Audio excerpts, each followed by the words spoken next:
আসসালামু আলাইকুম। আমি নুসরাত জাহান সামিয়া আজ আরও একটি আলোচনা নিয়ে আপনাদের মাঝে উপস্থিত হলাম। আমার আলোচনাগুলো অবশ্যই আপনারা মনোযোগ সহকারে শুনবেন।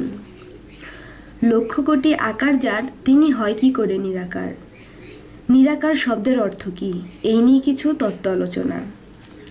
আল্লাহ নিরাকার, অবশ্যই আল্লাহ নিরাকার, কিন্তু বুঝতে হবে নিরাকারটা কী। নিরাকার শব্দের অর্থ তো আল্লাহর আকার নেই এমন কিছু না। তাহলে মূল শব্দের অর্থটা কী? নীর একটি ভাষায় বাসা বা পাখির বাসাও বলা যায়, আরও একটি ভাষায় বলা হয় নীর শব্দের অর্থ পানি। এখন কোন নীরের আকারের কথা বলা হয়েছে?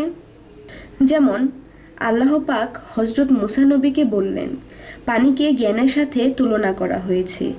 মহাজ্ঞানী তো আল্লাহর ওপর আর কেউই নেই, আর কিছুই নেই। তাহলে পানির রং কী? অথবা পানি দেখতে কেমন, কি তাহার রূপসুরত? পানির রং কি বলবো, কালো, সাদা, সবুজ? আসলে এইসব কোনোটাই না।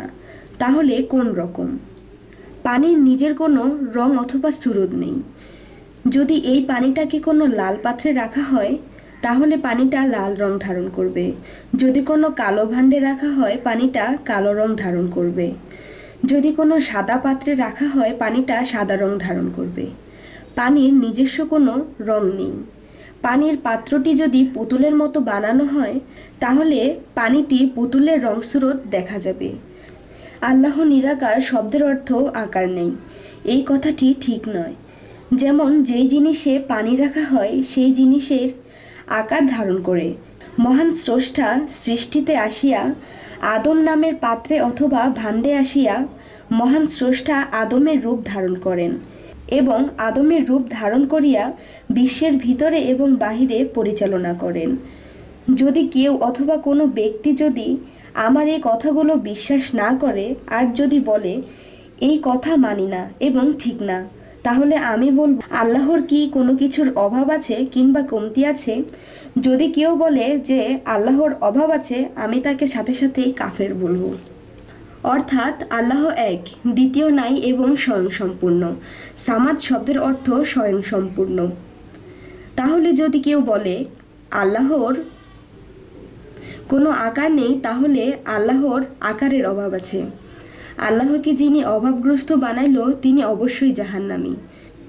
তাহলে আল্লাহর কোনো কিছুরই অভাব নাই। আল্লাহ সমস্ত কিছুর আকার সৃষ্টি করিয়াছেন এবং সমস্ত কিছুর মধ্যেই আছেন, কিন্তু আদম সুরত আল্লাহ পাকের নির্ধারিত আছে। সমস্ত সৃষ্টি করার আগে স্রষ্টা আদম সুরতেই ছিলেন, সৃষ্টির পরেও আদম সুরতেই আছেন এবং শেষেও আদম সুরতেই থাকবেন। আল্লাহর যে আকার আছে কোরআনে অনেক জায়গায় তা প্রমাণ দিয়েছেন। যেমন রোজাদারের পুরস্কার আল্লাহ তাআলা নিজ হাতে দিবেন। কোরআনে নবীজি কাফেরদের মাঝে ধুলাবালি নিক্ষেপ করেছিলেন। কাফেররা পঙ্গু, অন্ধ, বধির হয়ে গিয়েছিল। আল্লাহ জানাইলেন, হে মুহাম্মদ, এই ধুলাবালি তুমি নিক্ষেপ করো নাই, করেছি আমি আল্লাহ নিজেই। তাহলে আল্লাহ সেই নীরের মতো নবীজির আকারে আসিয়া একাকারে বিলীন হয়ে গিয়েছিলেন।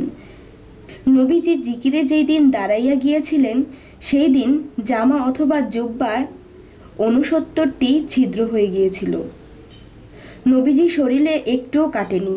সেই দিন আল্লাহ একাকারে বিলীন হয়ে গিয়েছিলেন। তাহলে আল্লাহর সুরত আদম, আদম সুরতে নবী, নবী যে পাবি সেই আল্লাহর দেশে যাবি।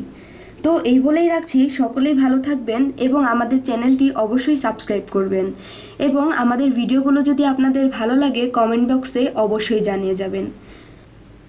এই বলেই রাখছি, আল্লাহ হাফেজ।